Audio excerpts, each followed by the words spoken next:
Let's make vegan chicken wings. Just look at this beauty.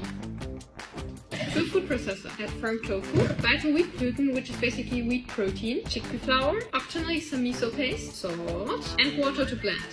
Go.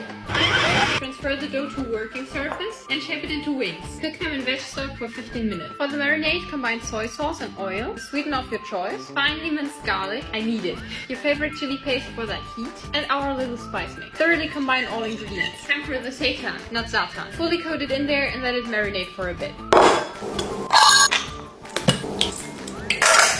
Place the wings in a hot pan and fry until nicely brown. Everything you can eat, I can eat vegan.